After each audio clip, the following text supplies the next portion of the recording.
Thank you, thank you, thank you. Please. Thank you, thank you, thank you. It's good to see you all. Particularly good to see my granddaughter sitting in the front row here. Hi, Finn. How are you, honey? For over 200 years, America has carried on the greatest experiment in self-government in the history of the world. And that's not hyperbole, that's a fact. We're the people. The people vote and choose their own leaders, and they do it peacefully. And we're in a democracy. The will of the people always prevails. Yesterday, I spoke with President-elect Trump to congratulate him on his victory. And I assured him that I'd direct my entire administration to work with his team to ensure a peaceful and orderly transition. That's what the American people deserve. Yesterday, I also spoke with Vice President Harris. She's been a partner and a public servant.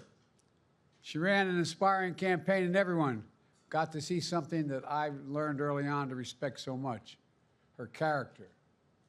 She has a backbone like a ramrod. She has great character, true character. She gave her whole heart and effort, and she and her entire team should be proud of the campaign they ran. You know, the struggle for the soul of America, since our very founding, has always been an ongoing debate and still vital today. I know for some people, it's a time for victory, to state the obvious. For others, it's a time of loss. Campaigns are contests of competing visions. The country chooses one or the other. We accept the choice the country made. I've said many times, you can't love your country only when you win. You can't love your neighbor only when you agree. Something I hope we can do, no matter who you voted for, is see each other not as adversaries, but as fellow Americans. Bring down the temperature. I also hope we can lay to rest the question about the integrity of the American electoral system. It is honest, it is fair, and it is transparent. And it can be trusted, win or lose. I also hope we can restore the respect for all our election workers who busted their necks and took risks at the outset. We should thank them. Thank them for staffing voting sites, counting the votes, protecting the very integrity of the election. Many of them are volunteers who do it simply out of love for their country.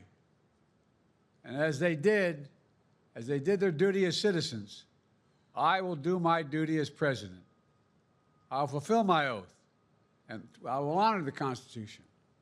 On January 20th, we'll have a peaceful transfer of power here in America. To all our incredible staff, supporters, cabinet members, all the people who've been hanging out with me for the last 4 years, God love you, as my mother would say.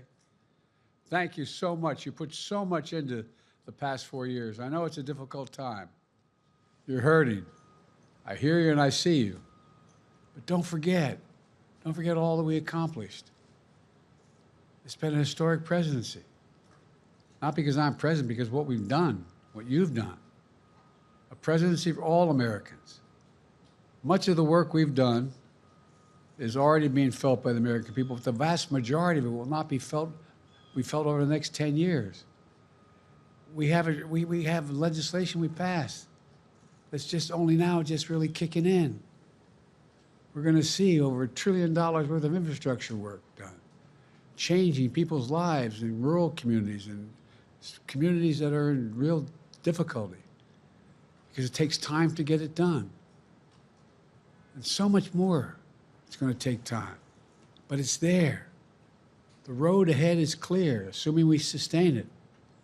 There's so much we can get done and will get done based on the way the legislation was passed. And it's truly historic.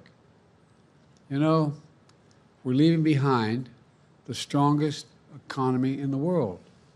I know people are still hurting, but things are changing rapidly. Together, we've changed America for the better. Now we have 74 days to finish the term, our term. Let's make every day count. That's the responsibility we have to the American people. Look, folks, you all know it in your lives. Setbacks are unavoidable, but giving up is unforgivable. Setbacks are unavoidable, but giving up is unforgivable. We all get knocked down. But the measure of our character, as my dad would say, is how quickly we get back up. Remember, a defeat does not mean we are defeated. We lost this battle. The America of your dreams is calling for you to get back up. That's the story of America for over 240 years and counting. It's a story for all of us, not just some of us. The American experiment endures. We're going to be okay, but we need to stay engaged. We need to keep going. And above all, we need to keep the faith. I'm so proud to have worked with all of you. I really mean it. I sincerely mean it. God bless you all. God bless America. And may God protect our troops. Thank you, thank you, thank you.